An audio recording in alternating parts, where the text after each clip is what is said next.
Então, boa tarde, meus amigos, boa tarde, minhas amigas. Nós estamos aqui na Sociedade de Estudos Espíritas Francisco de Assis, hoje é 26 de julho de 2024, né? E nesse horário nós estudamos essa obra, Conversando com os Espíritos na Reunião Mediúnica, obra de Terezinha Oliveira. Maravilhosa essa obra. E eu mandei para vocês um apoio, eu não sei se vocês viram, tá? Do livro Devassando Invisível, do livro dos Médios também. E aí a gente vai lá, vamos andando. Bem, hoje nós vamos iniciar o capítulo 5, que fala os médiuns, né? Os médiuns. Mas antes eu vou pedir para minha amiga Carmen. Carmen, faz para a gente a nossa prece. Sim. Então, vamos aqui, Senhor, agradecer mais essa oportunidade de estudo, de conhecimento, que a Casa de Francisco nos oferece e que possamos aproveitar para reflexões, para os ensinamentos que os Espíritos nos trazem, através de Kardec, que tenhamos lucidez, que tenhamos raciocínio, que tenhamos muita reflexão para que possamos aproveitar esse momento de estudo. Abençoe a Casa de Francisco e os estudos que virão depois desse também, juntamente com a irradiação. Então, só temos a agradecer estarmos aqui participando desse estudo também. Graças a Deus. Graças a Deus. Então, vamos lá dar início aqui ao nosso estudo, né, da tarde de hoje. Capítulo 5, os médiuns. Diz assim Terezinha Oliveira: o médium que serve de intermediário para os espíritos nos falarem foi chamado de Kardec simplesmente de médium falante, mas atualmente costuma-se denominá-lo de médium psicofônico ou médium de psicofonia, né? Aí eu peguei aqui o livro dos médiuns. Vocês não precisam abrir, não, porque eu nem esqueci até de mandar esse item. Vocês podem anotar aí, item 166, que diz assim, item 4. Interessante, aqui, item 166 do livro dos médiuns, no capítulo 14, que trata dos médiuns, que Kardec fala de médiuns falantes, né? E a Terezinha disse: o médium que serve de intermediário para os espíritos nos falarem foi chamado Kardec simplesmente de médium falante. Mas hoje em dia nós usamos o termo médium psicofônico ou médium de psicofonia, né? Então, ele diz aqui, os médiuns audientes seriam sensitivos, né? Que apenas transmitem o que ouvem, não são, a bem dizer, médiuns falantes. Percebeu? Os médiuns audientes, que apenas transmitem, isso é Kardec do Livro dos Médiuns, que apenas transmitem o que ouvem, não são, a bem dizer, médiuns falantes, quer dizer, médiuns psicofônicos. Neles, o espírito atua sobre os órgãos da palavra, como atua sobre a mão dos médiuns escreventes. Querendo comunicar-se, o espírito se serve do órgão que se lhe depara mais flexível no médium. A um toma da mão, a outro da palavra, a um terceiro do ouvido. O médium falante geralmente se exprime sem ter consciência do que diz. E muitas vezes diz coisas completamente estranhas às suas ideias habituais, aos seus conhecimentos, e até fora do alcance de sua inteligência. Embora se ache perfeitamente acordado em estado normal, raramente guarda lembrança do que diz. Começou agora. Deixa eu tirar o som. Do que diz. Em suma, nele a palavra é um instrumento de que se serve o espírito, com o qual uma terceira pessoa pode comunicar-se, como pode com o auxílio de um médium audiente. Nem sempre, porém, é tão completa a passividade do médium falante. Alguns há que têm a intuição do que dizem, no momento mesmo que produziam as palavras. Aí, repara que ele fala aqui, uma coisa muito interessante. Os médios audientes, que apenas que transmitem o que ouvem, não são, a bem dizer, médios falantes, que é o médio psicofônico, percebeu? Aquele que ouve e transmite o que ouve não é médio psicofônico, não é médio falante. Então, isso aqui é muito interessante. Os médios audientes, quer dizer, os sensitivos, que apenas transmitem o que ouvem, não são, a bem dizer, médios falantes. Esses últimos, que ele chama de médios falantes, que hoje é chamado de psicofônico, a mais das vezes, nada ouvem. Neles, o espírito atua sobre os órgãos da palavra, como atua sobre a mão dos médios escreventes. Querendo comunicar-se, o espírito se serve do órgão que se lhe depara mais flexível do médio. Então, o médio falante é aquele médio que o espírito se apropria, né? Que se serve do aparelho fonador dele. Quando o médium fala, o espírito fala com o médium ouve e repete, ele não é psicofônico. Ele não é psicofônico. Psicofônico é aquele que o espírito se apropria do órgão fonador dele. Então, quando o sujeito diz assim, olha, eu estou escutando, um espírito está falando comigo, está me dizendo isso, isso, isso. Ele não é psicofônico. Ele não é psicofônico. Percebeu essa peculiaridade? Você interpreta aquilo que você ouve, de alguma forma, né? Você está interpretando.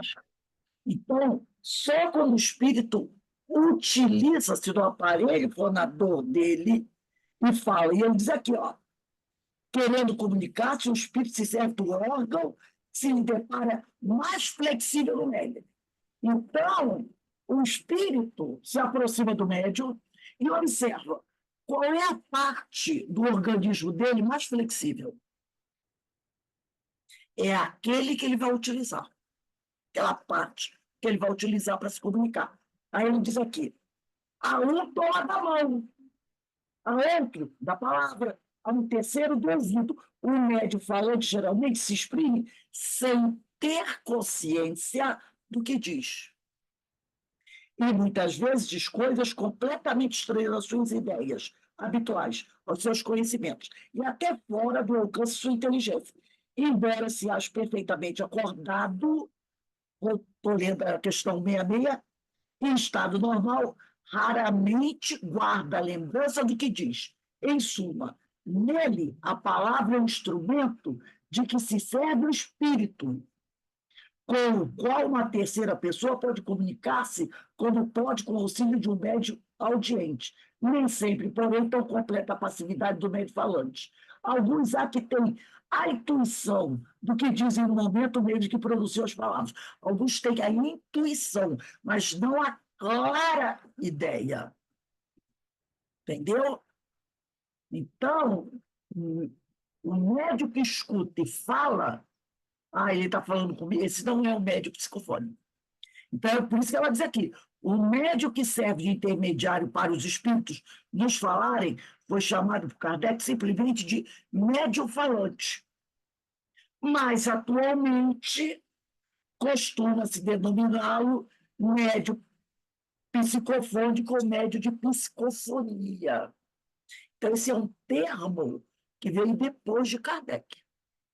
Kardec usou o termo médium falante, entendeu? Nesse item 166, está lá, médium falante, que faz parte desse capítulo 14, né? Que é dois médiuns. Então, quando ele bota aqui no início do capítulo 14, ele bota assim, médium de efeitos físicos, pessoas elétricas. Repare, ele usa o termo pessoas elétricas e não médios elétricos. Pessoas elétricas. Aí ele volta. Médios sensitivos ou impressionáveis, médios audientes, médios falantes, médios videntes, médios sonambúlicos, médios curadores, médios pneumatógrafos, tá? Aí depois é que ele, do capítulo, deixa eu ver aqui, do capítulo 15, que ele vai falar dos médios escreventes, que seriam os psicógrafos, tá? Depois é que ele vai falar sobre isso. Mas ele usa o termo médios falantes. Então, isso a gente tem que estar atento, que esse termo, psicofonia, não foi criado por Kardec. Eu mesmo não sabia disso. Para mim, eu não sabia disso. Então, voltando aqui, né?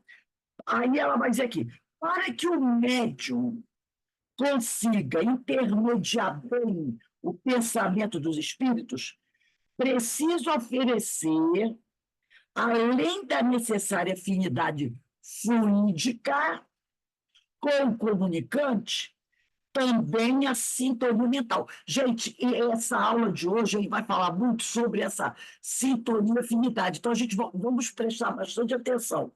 Então, ele diz, para que o médium consiga intermediar bem o pensamento dos espíritos, preciso oferecer, além da necessária afinidade fluídica com o comunicante, também a sintonia mental para com os seus pensamentos. Ter a sensibilidade necessária para perceber seus sentimentos e alcance moral para aquilatar os seus propósitos. Então, ela destaca 3 coisas aqui, tá? Então, ele precisa oferecer, além da necessária afinidade fluídica comunicante, também a sintonia mental para com seus pensamentos. Ter a sensibilidade necessária para perceber seus sentimentos e alcance moral para aquilatar os seus propósitos. Então, nós vamos começar aqui avaliando essas palavras. Primeiro, afinidade consiste na semelhança, né? Na identidade ou conformidade de gostos, interesses, sentimentos, propósitos, ponto de vista.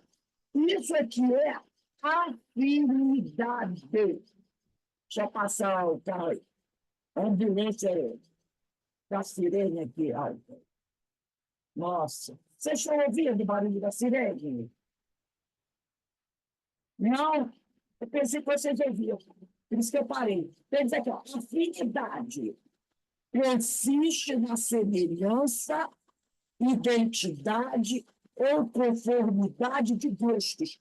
Isso que é afinidade. Interesses, sentimentos, propósitos, pontos de vista. A sintonia se estabelece em virtude da atração e da simpatia que passa a vigorar entre as partes que mantêm a afinidade. Então, a sintonia se estabelece aí, em virtude da atração e da simpatia que passa a vigorar entre as partes, entre 2 ou 3 pessoas, né? Que mantém a afinidade. E também a sintonia se estabelece pelos mecanismos da lei de afinidade.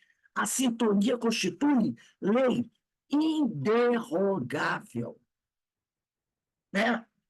Então, é uma lei interrogável a sintonia. É uma lei interrogável. Por exemplo, se eu gosto do que você gosta, nós temos, então, afinidade de gostos, de interesses. Agora, a partir daí, dessa afinidade, surgiu uma atração, uma simpatia, uma aproximação. Se surgir isso, se estabelece a sintonia. Porque, por exemplo, nós podemos ter a mesma, o gosto das mesmas coisas, né? nós podemos fazer coisas semelhantes. Então, nós temos afinidade de gostos, mas isso não estabelece que nós tenhamos sintonia. Entendeu? Você pode ter, por exemplo, eu gosto de você, do que você gosta, nós temos, então, afinidade de gostos e interesses. A partir daí, dessa afinidade, né, pode surgir uma atração, uma sintonia, uma aproximação. E aí se estabelece a sintonia. Mas não quer dizer que essa sintonia terá que obrigatoriamente ocorrer. Porque, de repente, tem uma pessoa que você não gosta, mas ela gosta de futebol, você gosta de futebol. Ela gosta de um certo tipo de leitura, você também gosta. Mas você não simpatiza com ela. Você não procura estar com ela. Então, você tem afinidade de gostos com a pessoa. Mas não quer dizer que daí se estabeleça uma sintonia. Só vai estabelecer a sintonia se houver o quê? Aproximação, uma atração. Entendeu? Então, no livro, naquele livrinho que a gente já falou do Emmanuel, Mediunidade e Sintonia, no prefácio, que eu passei até para vocês o prefácio, quem tiver esse livrinho, Emmanuel diz assim: mediunidade é força mental, talento criativo da alma, capacidade de comunicação e de interpretação do espírito, imã no próprio ser. Sintonia é acordo mútuo. Eis porque, examinando a mediunidade e sabendo que a sintonia se lhe faz inerente, se possível, ousaríamos perguntar: sintonia para quê e com quem? Então, sintonia é acordo mútuo. Você pode ter afinidade com alguém, mas não estabelecer esse acordo mútuo. Você não estabeleceu a tal da sintonia. Mas se você se aproximar, você vai estabelecer a sintonia, porque existem o quê? Gostos semelhantes, interesses semelhantes. Então ele diz aqui, parafraseando o antigo provérbio, dize-me com quem andas e dir-te-ei quem és, concluiremos que basta a pessoa explicar onde repetidamente está para sabermos que objetivo ela procura. E basta notarmos com quem ela anda para que saibamos com quem essa mesma pessoa deseja se parecer. Aí diz Emmanuel assim, através do exposto, reconheceremos que todo aquele coração que palpita e trabalha no campo dos ensinamentos de Jesus, a Jesus se assemelhará. Entendeu? Então, se você simpatiza com os ensinos de Jesus e você, né, trabalha no campo dos ensinamentos do mestre, você estabelece a sintonia com ele. Por isso ele diz, a Jesus se assemelhará, diz Emmanuel.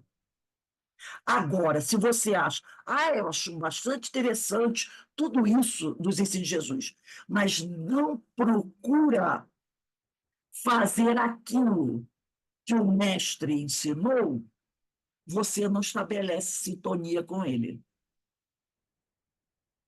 Entendeu a questão da afinidade, da sintonia? Porque às vezes as pessoas confundem um pouco essa história de afinidade e sintonia. Então, afinidade consiste na semelhança, identidade ou conformidade de gostos, interesses, sentimentos, propósitos, ponto de vista. A sintonia só vai se estabelecer se houver uma atração, uma simpatia que passe a vigorar entre as partes que têm aquela afinidade, né? E aí, se você se aproximar, você vai estabelecer a sintonia. Ô, Rose, Fale. aí a gente poderia até comparar com a física. Para ver a sintonia, tem que ter igualdade de frequência. Se você está na mesma frequência, você tem aquela sintonia. Você sintonizou o canal. Por quê? Você entrou na faixa de frequência do canal. Você vê e Agora, sabe que a aquele canal passa, afinidade, justamente. entendeu? Eu Você, posso estar no canal afim, mas às vezes eu estou dentro da net. Tudo ali é afim. Eu me interesso por muitas coisas, mas a minha sintonia pode ser com um canal, com outro. ou Depende. então, assim, aquele canal passa matérias que até você se interessa, mas a matéria, mas a forma como aquele assunto é abordado pelos trabalhadores daquele canal, você não gosta. Entendeu? Por exemplo, citar aqui um exemplo. Tem um certo canal de televisão que passa muita. Eu gosto muito de política, de jornalismo. Não sou muito chegada à economia. Eu gosto de fatos políticos, né? Dos acontecimentos acontecendo no mundo. Esse canal de televisão passa isso. Mas eu não assisto esse canal, ou raramente assisto, por quê? Porque eu não gosto como os trabalhadores desse canal abordam esse tema que eu gosto. Então, eu tenho afinidade com eles, porque eles Mas não tocam no assunto consegue que eu ter gosto. sintonia. Mas eu não me sintonizo com eles, porque a forma como eles abordam esse assunto que eu gosto, para mim, não é agradável.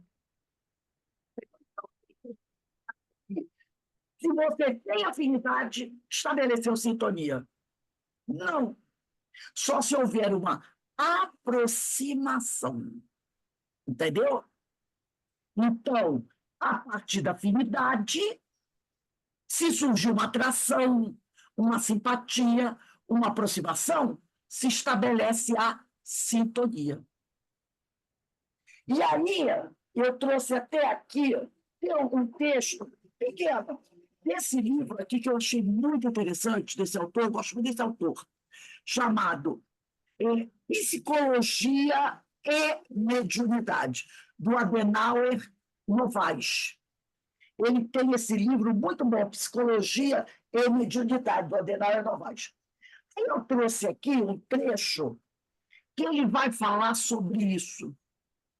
Deixa eu compartilhar aqui, está aqui, ó. Mediunidade e sintonia. Tá? Eu trouxe um trecho desse capítulo. Esse livro tem uma capa diferente do meu, mas é o mesmo livro, tá? Tanto que está ali escrito, ó, Adenauer Novaes. Ele tem um outro livro também muito bom, vou ver aqui, que é, eu acho que até fala, Psicologia e Espiritualidade também. Muito bom, Psicologia e Espiritualidade também do Adenauer. Tem outro também chamado Amor Sempre, que é muito bom também. Aí aqui eu vou ler o que ele fala sobre isso. Mediunidade e sintonia. Ele diz assim: sintonizar com os espíritos é colocar-se predisponível ao contato físico com eles, de forma Psíquico. consciente ou inconsciente, não só pelo pensar, mas também pelo sentir. Aí ele disse uma coisa aqui que eu achei bastante forte. Tá? Ele disse assim: naturalmente, já estamos sintonizados com os espíritos, por conta do nosso padrão psíquico de pensar, que é a tal da afinidade, e sentir. Nossos atos não só resultam desses dois padrões, como também das influências do meio no qual são executados, incluindo aí as interferências psíquicas de encarnados e desencarnados. Então, naturalmente, nós já estamos sintonizados com os espíritos. Por quê? Por conta do nosso padrão psíquico de pensar, que é a afinidade, e de sentir. Quando quisermos sintonizar com os espíritos, devemos desfocar o pensamento de uma ideia fixa, para que possamos captar outra ideia que, porventura, esteja disponível à consciência. O foco do pensamento não direcionado favorece a captação de ideias provenientes de mentes desencarnadas que se coloquem numa frequência similar à nossa. Então, você é o tal do famoso esvazia o seu pensamento, né? Se desliga daquela ideia fixa. Não é apagar todo o seu pensamento, que a gente pode fazer isso, mas a gente, às vezes, tem uma ideia fixa, né? Que fica ali. Então, a gente procura se desligar dessa ideia fixa. E aí a gente vai captar ideias provenientes das mentes desencarnadas, ideias que nós somos afins e que se coloquem numa frequência similar à nossa. Sintonizar com o pensamento ou ideia alheia é uma atividade que exige disponibilidade para desligar-se do próprio pensar até o início da recepção da onda mental externa. Ter bons pensamentos não é só simplesmente construir boas ideias, no momento em que se queira conectar com os espíritos desencarnados, voltados para o bem. Porque tem gente que diz assim, eu preciso sintonizar com o doutor Bezerra de Menezes, eu preciso sintonizar com o Emmanuel. Aí a pessoa, naquele momento, começa a pensar coisas boas. Então, não é só isso. Construir essas boas ideias no momento que você queira se conectar com os espíritos encarnados, voltados para o bem. Mas é estabelecer um estilo de vida pessoal que favoreça naturalmente seu surgimento. Então, toda a sua vida, as suas ações precisam estar baseadas, foi aquilo que eu falei, e Emmanuel disse, nos ensinos de Jesus.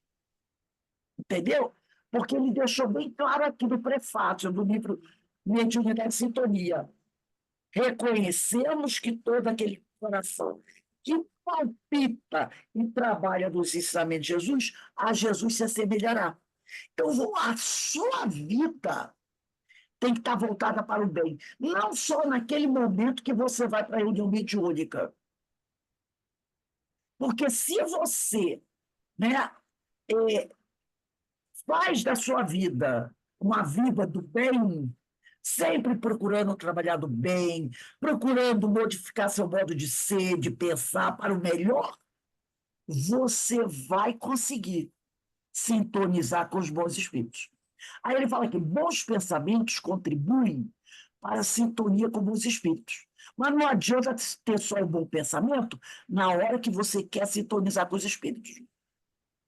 Bons sentimentos fortalecem a ligação do indivíduo com aqueles espíritos, na medida que foram construídos com base na bondade e do amor.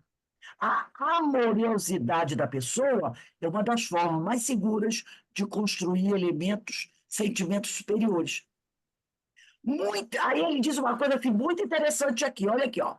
Muito embora não se deva cultivá-los, o fato de ter maus pensamentos, assim como ter raiva, não impede o contato com os bons espíritos, visto que se trata de possibilidades humanas naturais.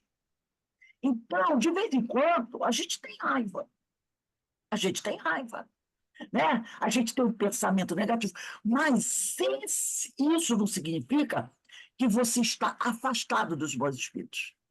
Porque isso ainda está em acordo com o momento que a gente vive, com o nosso grau evolutivo. Adotar ou livrar-se rapidamente dos maus pensamentos, da raiva, pode ser um equívoco, pois devemos antes questionar-nos sobre sua causa e procedência, para depois ocupar-nos em redirecionar a energia psíquica que eles mobilizam. Então, ele diz o seguinte, você teve aquela crise de raiva, você diz, não, meu Deus, eu tenho que me livrar dessa raiva. Antes de ter esse movimento, eu preciso me livrar dessa raiva, para e pensa, vem cá, por que eu estou com raiva? Analisar isso. Por que eu estou com raiva? Por quê? Porque no momento que você faz essa análise, você vai à causa. Quando você tem a crise de raiva e você quer se livrar dela, você está o quê? Querendo se livrar daquele efeito, que é a raiva. Mas você não está atacando a causa, o porquê dessa raiva ter aparecido nesse momento. Aí você analisa a causa. E é em cima dessa causa que você vai trabalhar para que não venha até o quê? Raiva novamente. Então ele diz, pois devemos antes questionar-nos sobre sua causa. A causa daquele pensamento ruim, a causa daquela raiva, né? A causa e procedência, para depois ocupar-nos e redirecionar a energia psíquica que eles mobilizam. Pessoas desencarnadas ou não, de distintas índoles e níveis evolutivos diferentes, dois ou mais, podem sintonizar-se, consciente ou inconscientemente, quando se encontram numa mesma frequência vibratória. Foi aquilo que você falou, né? Entendeu? Temos afinidade, mas se nos aproximamos, nós entramos na mesma frequência vibratória. Aqui tem uma observação que não é do Adenauer. Eu coloquei essa observação aqui, botei assim, ó, a oração nos leva a alterar a emoção ou o pensamento. Assim podemos alterar uma determinada frequência psíquica. Por quê? Porque você, no momento que você tem aquela crise de raiva, você faz uma oração para você se equilibrar. Aí você se equilibrou, né? Ai, Senhor, por favor, me ajude. Sabe, a gente faz aquela oração para dar uma saneada. Agora que deu uma saneada, né, que o sangue baixou, né? Você parou de suar, de raiva, aqueles sintomas que a gente tem quando a raiva bate. Você faz essa oração, você pede a ajuda da espiritualidade. A espiritualidade te acalma, né? Você se acalmou. Agora vamos analisar. Não é joga, afasta de mim esse cálice assim, não. Vamos analisar. Por que eu senti isso? Quando é que a coisa começou? O que eu senti imediatamente quando aquilo aconteceu? Por que eu me senti assim?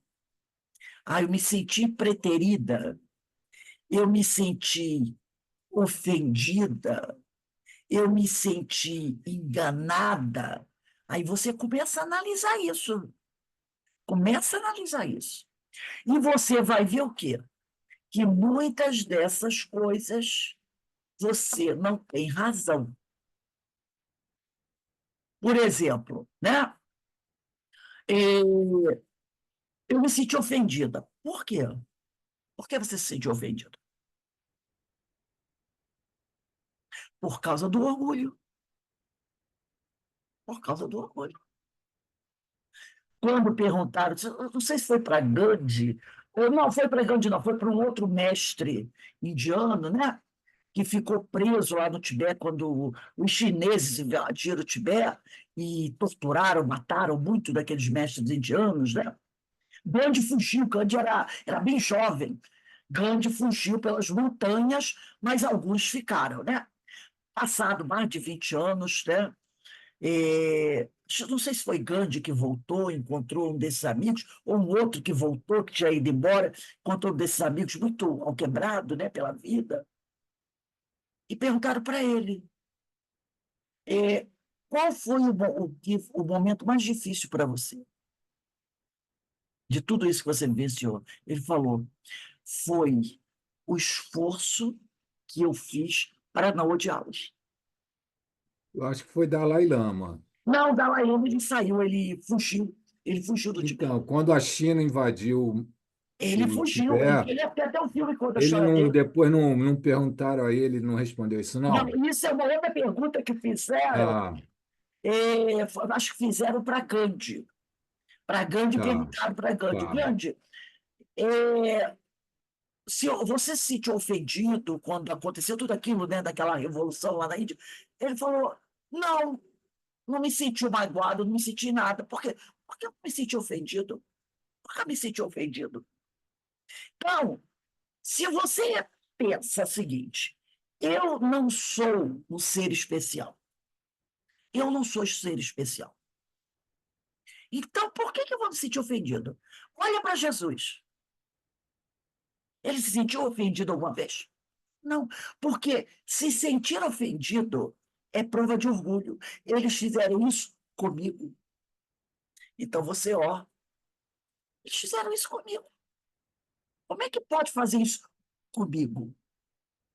Entendeu? Então, quando você pensa, o culpa, olha o que Jesus falou. Senhor, perdoa-os, porque eles não sabem o que fazem. Então a pessoa me ofende, não fui eu que ofendi.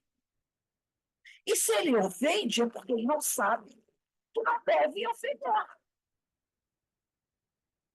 Então eu não me sinto ofendido, eu não me sinto agredido. Mas por que eu ainda me sinto ofendido? Porque eu sou vaidoso, porque eu sou orgulhoso. E eu acho que não mereço isso. Entende? A gente acha que a gente não merece isso. Mas se a gente parar para pensar, eu sou um espírito de terceira ordem. Eu sou um espírito de terceira ordem. Quem são os espíritos de terceira ordem? São os espíritos perfectíveis, para não dizer inferiores, nem imperfeitos, perfectíveis, que estão buscando evoluir. Então, se eu estou buscando evoluir, eu ainda cometo muitos erros. Muitos erros. Então, se eu cometo muitos erros, como é que eu vou achar que o outro não pode cometer erros? Como eu vou achar que eu sou melhor do que o outro? Então, a gente tem que se colocar na posição. Se ele comete erros, eu também cometi os mesmos. A partir desse momento que você começa a refletir sobre isso, você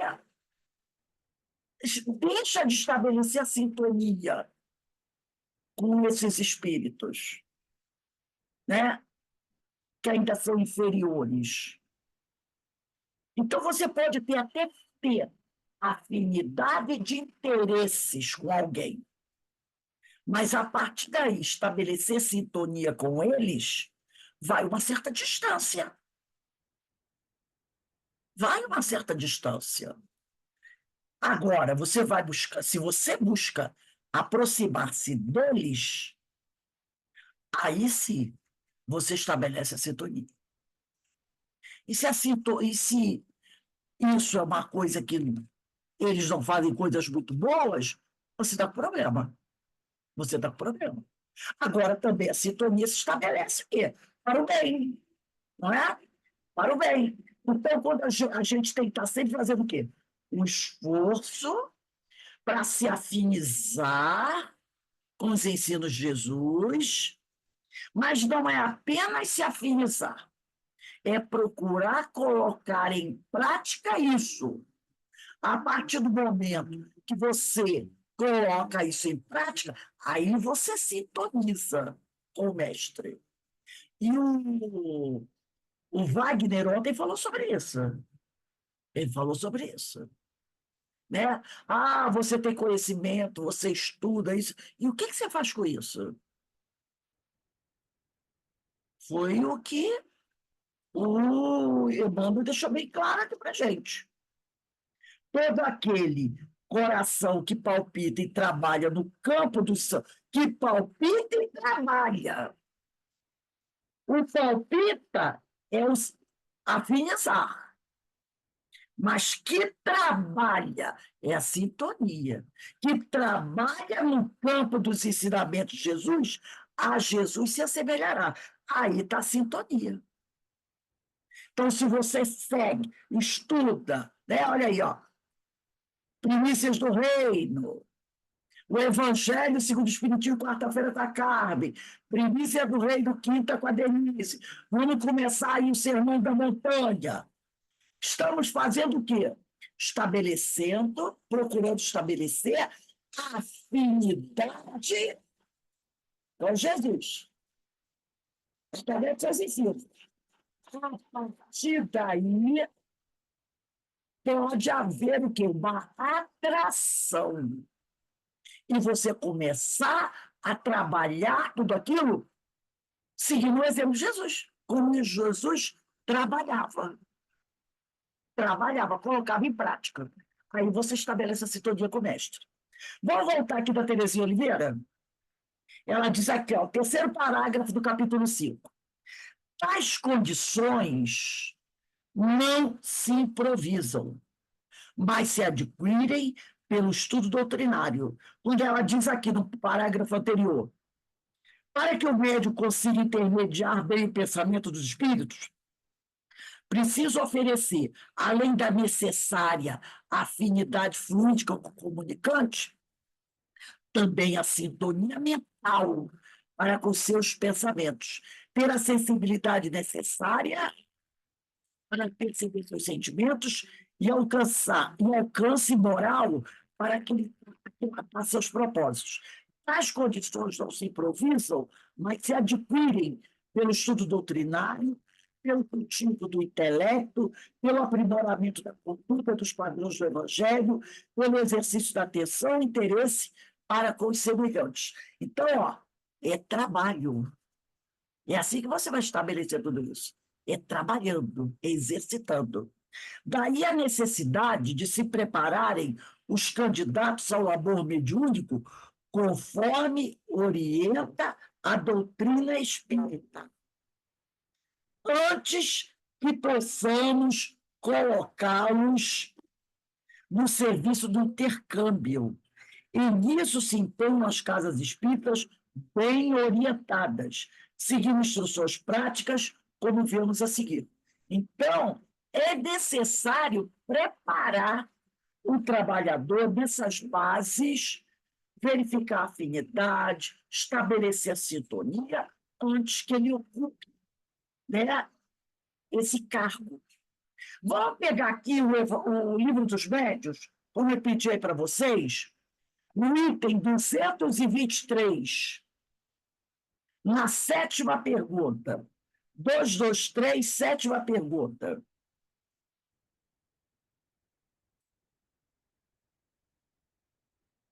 Então, aqui ela colocou: para bem intermediar os espíritos, o médio tem de estar apto e ser passivo. O Livro dos Médiuns, capítulo 19, item 223, pega o lápis e escreve aí, ó, sétima pergunta, porque ela não dá aqui, mas é sétima pergunta. Aí ela diz aqui, ó, o espírito encarnado no médium exerce alguma influência sobre as comunicações que deva transmitir provindas de outros espíritos? Exerce, porquanto, se estes não lhes são simpáticos, pode ele alterar-lhe as respostas. Olha aí. Exerce, né? Então, se o espírito encarnado no médio, né? Se nós, vamos falar se nós, como médiuns, tá? Se nós exercemos alguma influência sobre as comunicações que deva transmitir, provinda de outros espíritos, exerce. O médium exerce, sim, influência.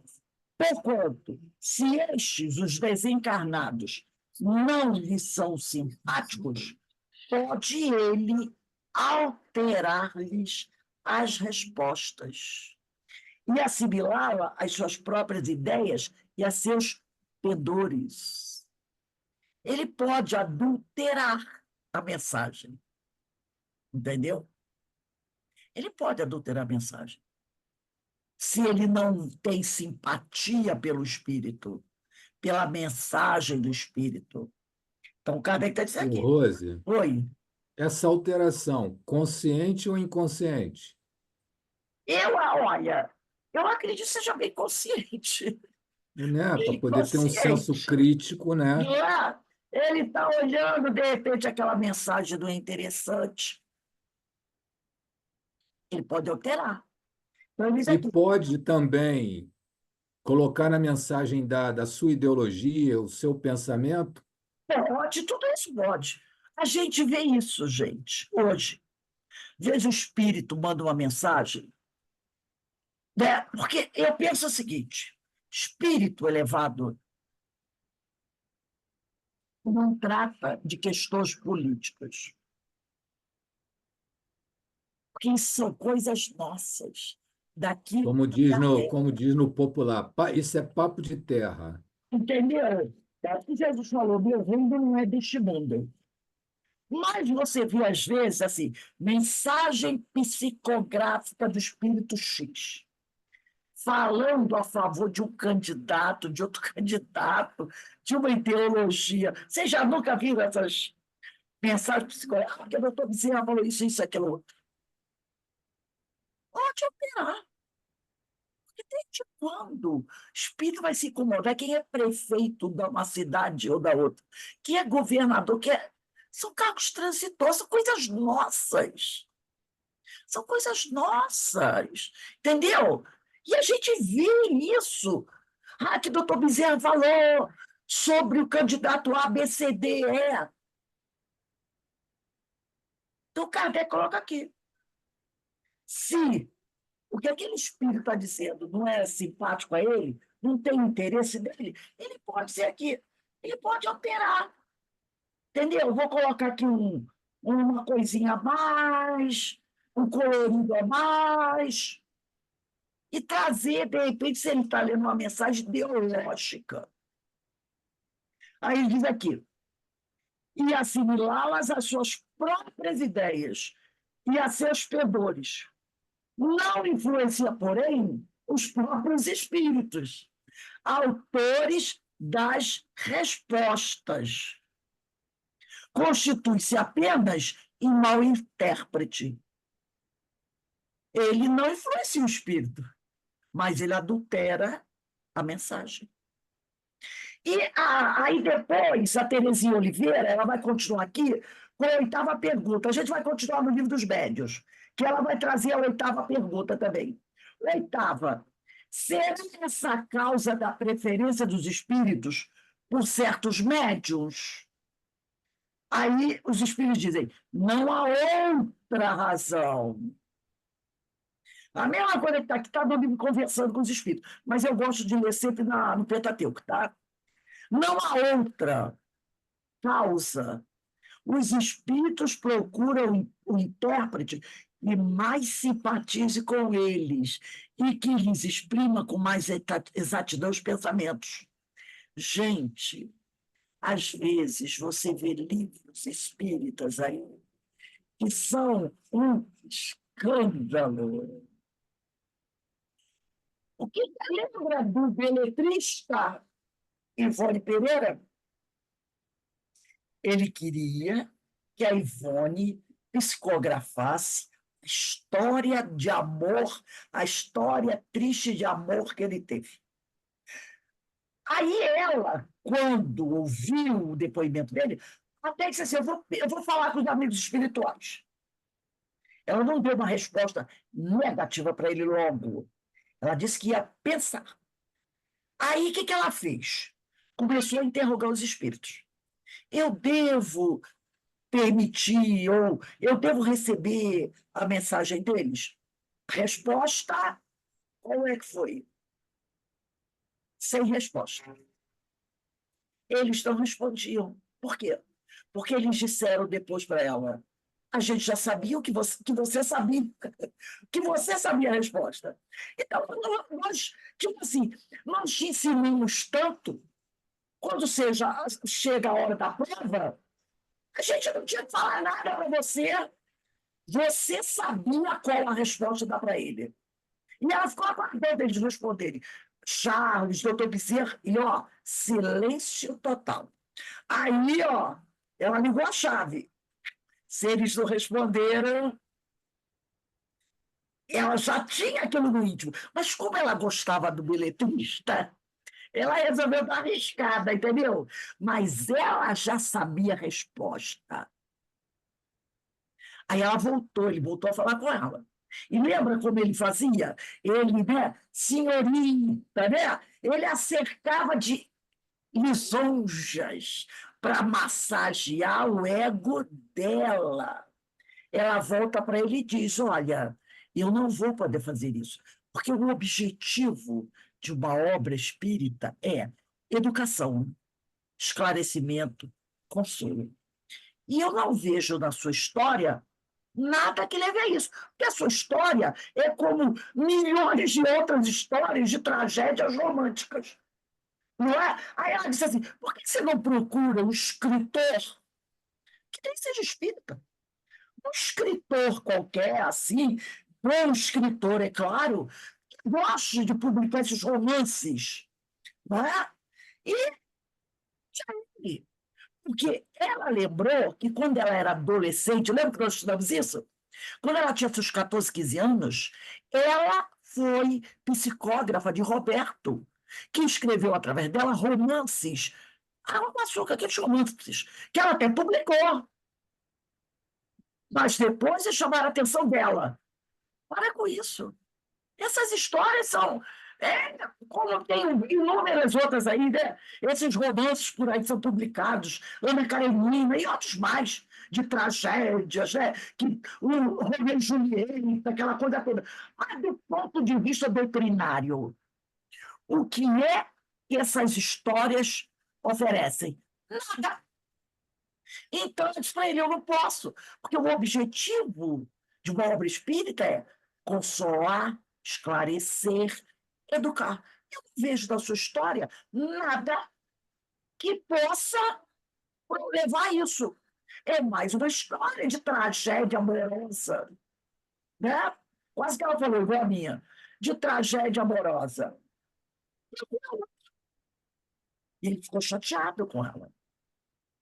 Ele ficou chateado, né? Então, mas ela, quando ela tinha 15 anos, ela escutou.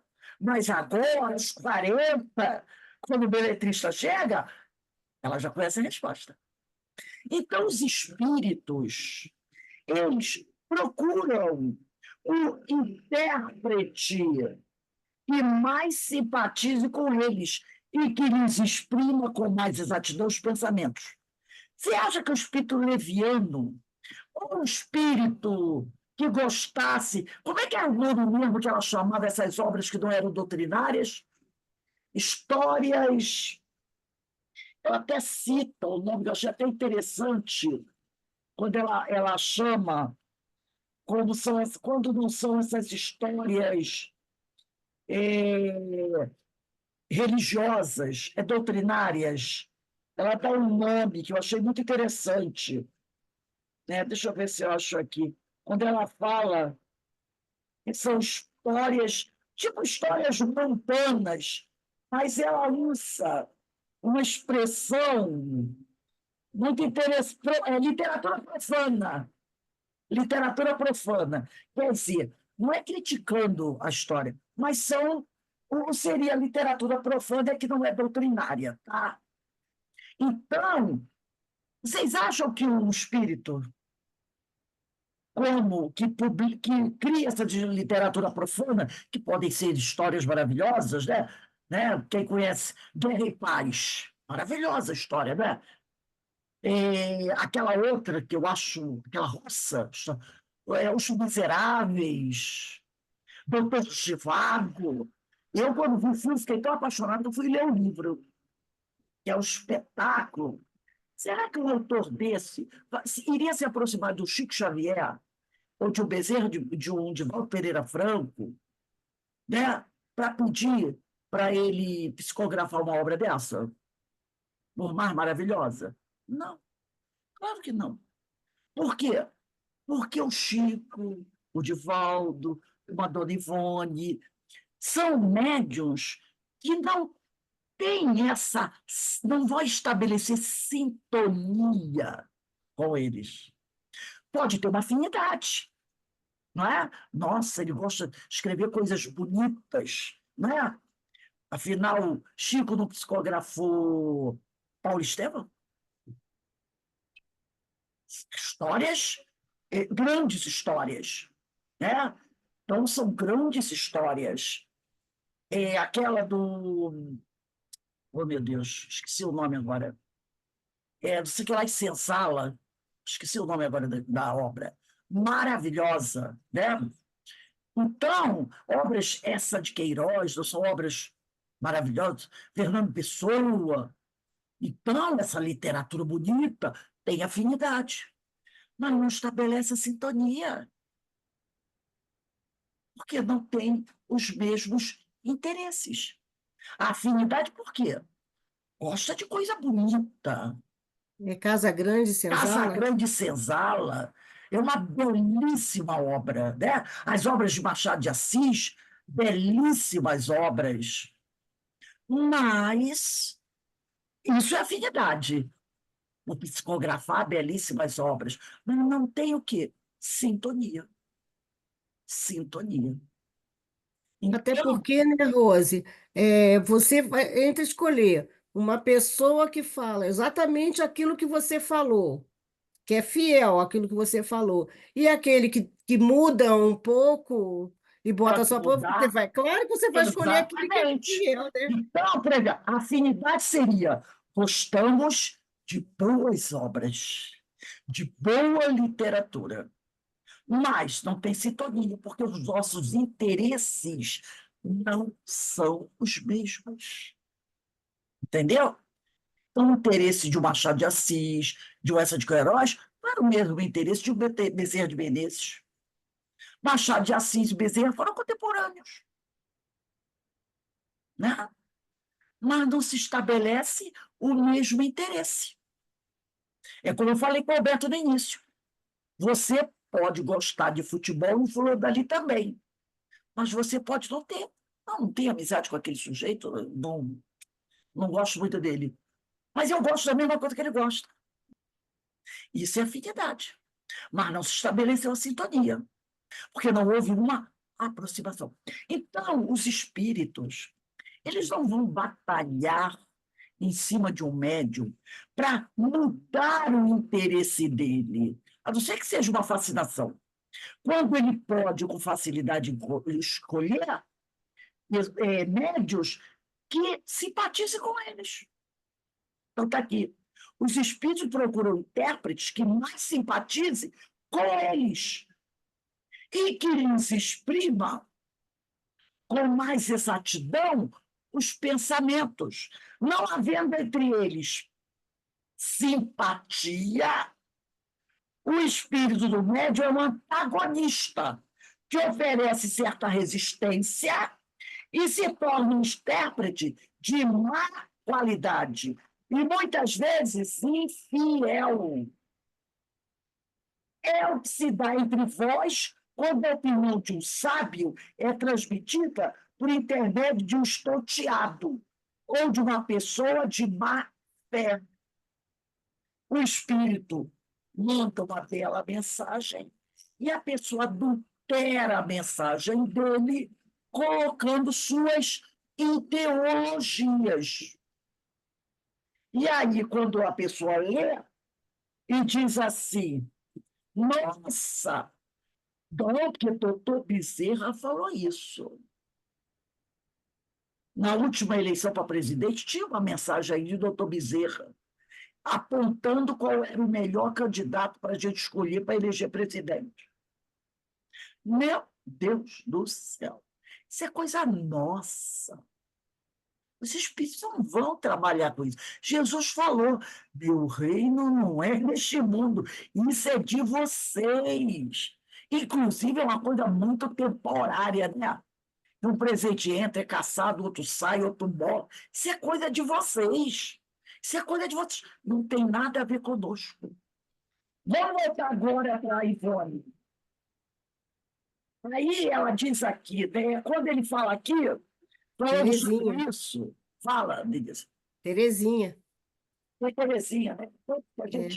Agora, vamos pegar aí o Devassando Invisível, que eu falei para vocês. Eu dei até o mais ou menos, porque é grande o negócio aqui, o Ah, parágrafo. eu não consegui localizar, não. Eu falei para vocês pularem umas 8 folhas. É, Nem mas é eu do consegui Kindle. achar, Eu não. falei, pula Não, você umas 8. falou 8 parágrafos. Você falou Não, oito. 8 folhas, 8 páginas. 8 Ah, 8 páginas. páginas? Eu falei, pula Ixi, mais ou menos, porque no meu é mais ou menos 10 páginas, mas eu joguei umas 8 páginas. E seria a partir daí, dessas 8 páginas, que você começaria a procurar esse parágrafo. Entendeu? Porque ele está bem lá no meio. Então, eu falei assim, 8 páginas, 9, 10 páginas por aí. Aí vou Eu não tentar consigo. esse parágrafo. Nesse parágrafo, ela diz assim, ela vai dizer aqui, tal como esclarecem os códigos da doutrina espírita e a prática da mediunidade confirma suas vibrações, suas faculdades em geral, no momento do intercâmbio mediúnico, terão de ser potencializadas ao máximo. Inclusive, nessa página, vai ter uma nota grande. É só procurar uma página que tem uma nota grande, nota do editor. Aquela nota de rodapé bem grande. Você procura aí a nota de rodapé, é o capítulo Nada de Novo. É a única nota de rodapé Achei, grandona. achei. Aí ele diz assim, ó, tal como esclarece, volta desse parágrafo, do início dele. Tal como esclarece os códigos da doutrina espírita e a prática da mediunidade confirma suas vibrações, suas faculdades em geral, no momento do intercâmbio mediúnico, terão de ser potenciadas ao máximo, que sua natureza física, psíquica e mental suportarem, o que para ele, o médium, equivalerá a uma operação transcendental, algo torturante. Você está com o livro, Denise? No Kindle. Aí é difícil, né? Algo torturante, enquanto a entidade instrutora, comunicante, deverá rebaixar suas próprias vibrações e demais faculdades até equipará-las ou harmonizá-las com as do médium. Falamos sobre isso ontem, lembra? Falamos sobre isso ontem. A Regina, quando ela falou que naquela compactação de pensamento, Achei. o espírito fazia o quê? Volta um pouquinho no início do parágrafo, tá? A nota, né? Mais em cima. O espírito diminuía, descia para chegar até ela. Então, isso aqui, né? Aí, quando ele diz, a entidade instrutora comunicante deverá rebaixar suas próprias vibrações e demais faculdades até equipará-las ou harmonizá-las com as do médium, o que, igualmente, para aquela entidade será como tortura. Lembra que ela falou que o benfeitor descia? E eu até falei, gente, vamos procurar subir um pouquinho para não ficar tão difícil assim para o espírito. Aí ela diz aqui, ó, será como uma tortura para o espírito e uma abnegação dignas do nosso respeito e da nossa veneração. Em tais ocasiões, o médium poderá entrever o mundo invisível. Frequentemente, ele o percebe. E o que aí enxerga ou aprende não consegue explicar integralmente, porquanto não dispõe o cérebro humano dos recursos necessários para uma transmissão perfeita, durante suas fugas em corpo astral, pelo espaço afora. O que ele vê e presencia com seus guias não é de forma alguma um aglomerado de sombras, o vácuo ou invisível e inexpressivo. Carmen, lê a notinha aí para gente. Em muitas reuniões de experimentação, é frequente o médium que obtém a comunicação, ou outros que a elas assistem, distinguirem o panorama ou os ambientes mentais que circundam o espírito comunicante. Recentemente, em certa sessão para a cura de obsessões, realizada em um centro espírita no Meia, Estado da Guanabara, Rio de Janeiro, durante a manifestação do espírito de um infeliz ébrio que atuava sobre um pobre homem, chefe de numerosa família, impelindo-o à embriaguez. Eram vistos pelos médiuns presentes um barril de aguardente e um cenário como de taverna, enquanto forte cheiro de álcool, percebido por todos os presentes, se derramava pela sala. Na cidade de Pedro Leopoldo, Minas Gerais, em uma sessão do grupo Meimei, no qual tomava parte o conceituado médium Francisco Cândido Xavier, em março de 1956, comunicava-se por um dos médiuns presentes, Geraldo Rocha, o espírito de um bispo católico.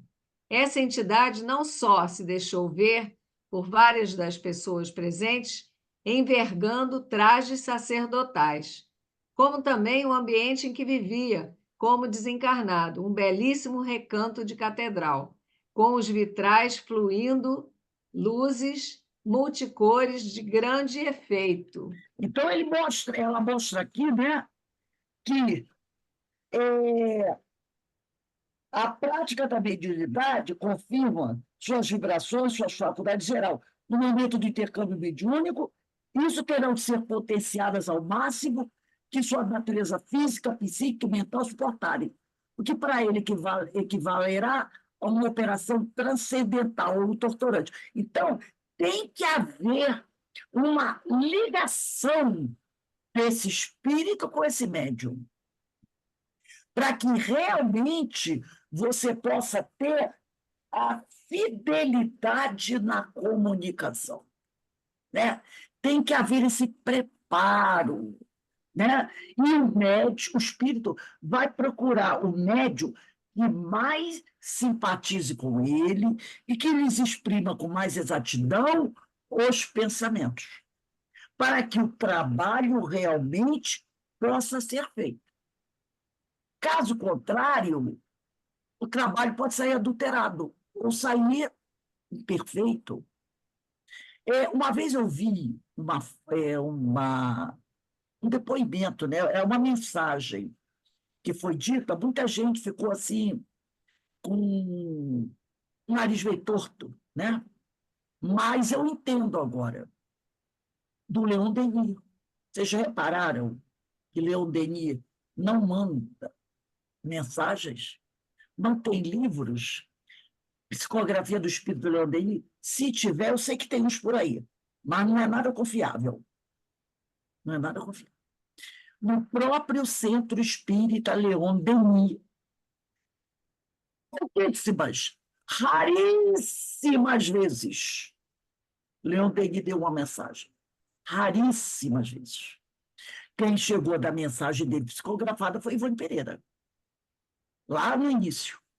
Ela até perdeu alguma dessas mensagens, porque tinha uma época que na casa dela era pobreza tão grande que ela queimou muitas delas para acender fogo.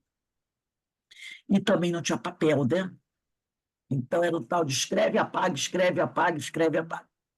Então, Leon Denis, ele declarou numa mensagem, né? Eu vou ver se eu acho essa mensagem. Tem muita gente. E ele não mandaria, que o que ele tinha que escrever, ele já tinha escrito, e que ele não mandaria mensagens, porque ele não queria correr o risco de ter as suas ideias desvirtuadas, de não encontrar um médium que realmente retratasse o pensamento dele de forma íntegra. Então, ele nunca tem livro psicológico. O que tem aí pode considerar, faz junto. Faz junto. Tá? Não é para a gente se respeitar. Mas ele nunca mandou. Por quê? Ele não quer correr esse risco. Entendeu? Então, o que ele tinha que falar, ele não escreveu dos livros dele encarnados. Agora, opção do espírito. Porque pode acontecer isso, essa adulteração. Entendeu? Por exemplo, tem um médium espírita, Dr. Odilon Fernandes. Eu gosto muito dos livros dele, mas até um certo ano. Até um certo ano. Mais ou menos em 1995, 1996. A partir daí, eu já não tenho lá muita coisa. Né? Então, são coisas que você tem que prestar atenção. Que, às vezes, o espírito não tem nada a ver com aquilo que está escrito ali. O médium está escrevendo por conta dele. Vou mais um pedacinho aqui para a gente fechar. Ele diz aqui, o médium deve, a Ivone diz assim, o médium deve estar orientado para não ficar dependente sempre da imposição de mãos do dialogador ou médium esclarecedor para que alcance o estado de transe. É quando o doutrinador tem que pôr as mãos na cabeça. Não dar comunicações seguidas, fazendo um pequeno intervalo entre uma e outra, para a eliminação de possíveis resíduos fluídicos e impressões que tenham ficado em sua mente. Limitar o número de comunicações em cada reunião, segundo a determinação do dirigente da reunião. Retornar por si mesmo ao seu estado normal após a comunicação. Não ficar dependendo sempre da ajuda do dialogador, embora ela possa se fazer quando necessário. Que acabou de dar o transe, o dialogador fica. Você está bem? Você está bem? Para o médium, né? Você está bem? Não, ele volta. Acabou de dar a comunicação, ele volta. Só em caso extraordinário, que o dialogador deve estar ali. Apesar de assim orientado, cada médium tem seus limites naturais, cabendo-lhe apenas oferecer-se fraternalmente à manifestação dos comunicantes.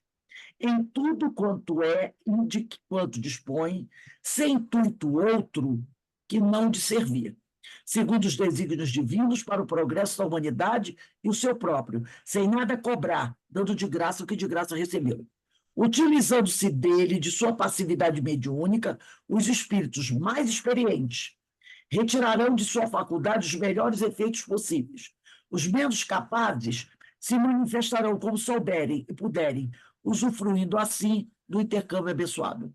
Não obstante quaisquer imperfeições nessa telefonia humana, que é o intercâmbio, ao final das comunicações, ficará evidente a presença real das inteligências desencarnadas, junto aos médiuns, em fenômenos que patenteiam a existência e sobrevivência do espírito, esclarecendo e consolando a muitos.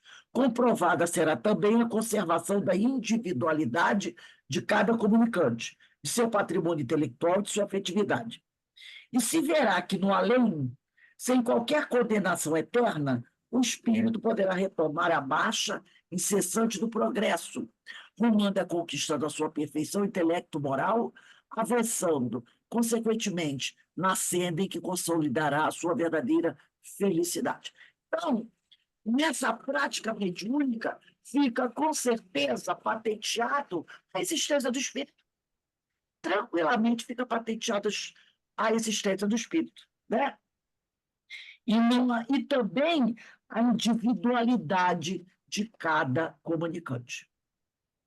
Então, cada um tem o seu jeito de ser, o seu estilo de ser. E se você observa e analisa, você sabe disso. Da mesma maneira, se você pega um texto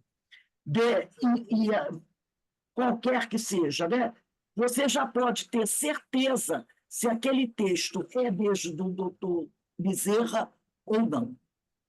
Pelo conteúdo, você já diz, não tem nada a ver com esse espírito. Né? Não tem nada a ver. Mas para isso é necessário estudar.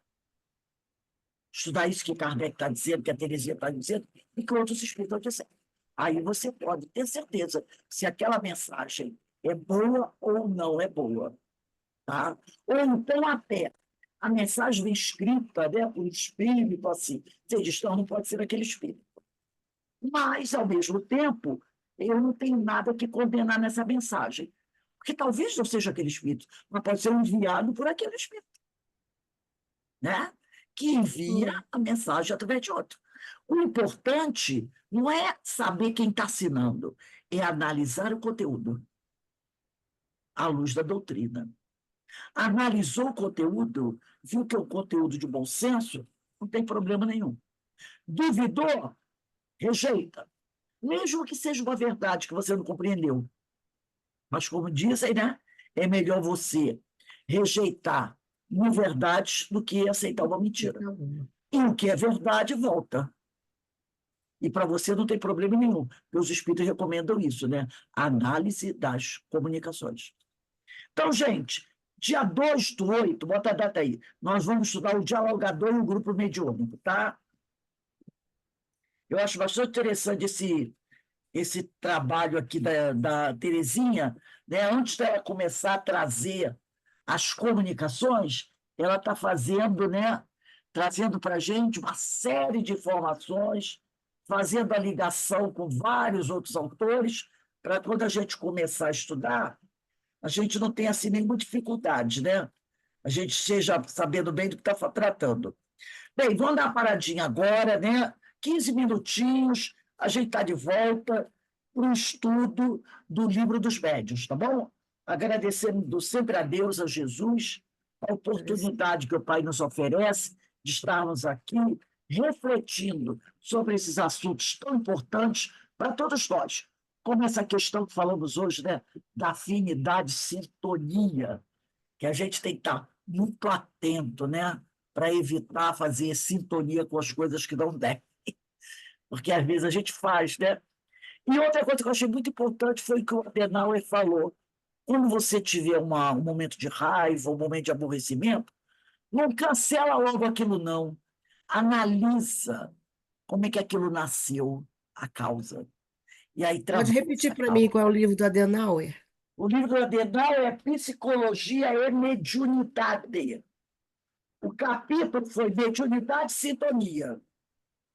Mediunidade e Sintonia. Quer dizer, analisa primeiro, né? Analisa o conteúdo. Analisou o conteúdo, aí sim você depois vê o que você pode fazer daquilo, aí sim depois você cancela. Então, vamos dar uma paradinha aí, daqui a pouco a gente retorna, tá bom? Ok. Eu vou passar aqui para a Denise.